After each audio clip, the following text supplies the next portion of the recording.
6 साल बाद हुआ प्रधान का चुनाव। बीच के सालों में संस्था बस जनरल बॉडी के सहारे चलती रही, यानी कि प्रशासक लगा रहा। लेकिन अब जब असली चुनाव हुआ तो ऐसे लगा जैसे हरियाणा की पूरी राजनीति एक मंच पर उतर आई हो। 74 वोट, लेकिन असर पूरे हरियाणा में। सुरजेवाला और माजरा ने फिर दिखाया नेतृत्व का वर्चस्व। टोटल 75 वोट थे, लेकिन एक वोट रद्द हो गया था। राजनीति सिर्फ बड़ी रैलियों और भाषणों से नहीं चलती। कभी कभी 74 वोटों वाला एक छोटा सा चुनाव भी बता देता है किसकी पकड़ जमीन पर है और कौन अब भी जनता के दिल में राज करता है। लेकिन यह चुनाव सिर्फ संगठन के पदाधिकारियों का चुनाव नहीं था, बल्कि यह था दो बड़े नेताओं रणदीप सिंह सुरजेवाला और रामपाल माजरा की प्रतिष्ठा का इम्तिहान। चुनाव क्यों दिलचस्प बना वो भी समझिए। रणदीप सिंह सुरजेवाला और रामपाल माजरा दोनों नेताओं ने प्रेस नोट जारी करके दिन में ऐलान किया चुनाव सर्वसम्मति से हो गया है और जो पैनल अब जीत के आया है इसी पे सहमति बनी थी। लेकिन शाम होते होते पूरी तस्वीर ही बदल गई।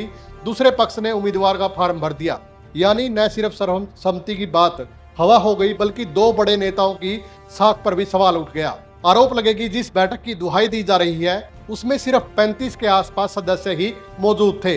सभी 74 वोटर्स की राय नहीं ली गई। दोनों नेताओं रामपाल माजरा और रणदीप सिंह सुरजेवाला ने एक साझा सोच के तहत प्रत्याशी तय किए और जब नतीजे आए तो हर सीट पर भारी बहुमत से जीत दर्ज हुई।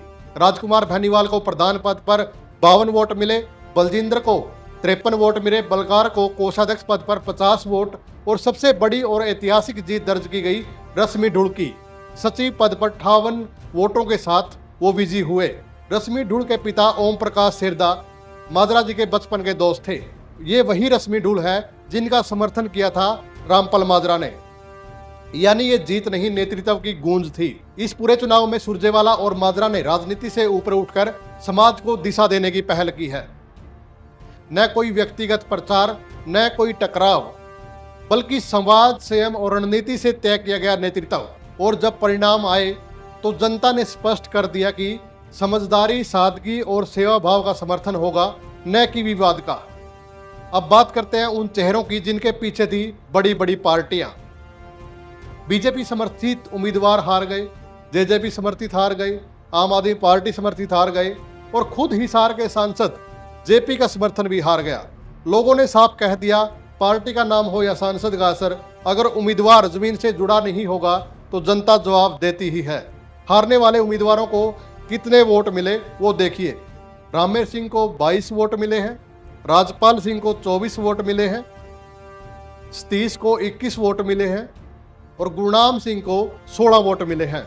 इन उम्मीदवारों ने भी शालीनता से हार स्वीकार की, जो दर्शाता है कि चुनाव सिर्फ जीत का नहीं बल्कि लोकतांत्रिक गरिमा का भी होता है। रणदीप सुरजेवाला और रामपाल माजरा की जोड़ी ने यह भी दिखा दिया कि अगर इरादा साफ हो तो परिणाम भी ऐतिहासिक आते हैं। इस चुनाव में भले ही कोई जीता और कोई हारा हो, लेकिन एक बात क्या है, समाज एकजुट था, एकजुट है और एकजुट रहेगा। जीतने वाले भी भाई हैं और हारने वाले भी भाई हैं, क्योंकि पद बदलते हैं, लोग नहीं, और भाईचारा ही असली जीत है।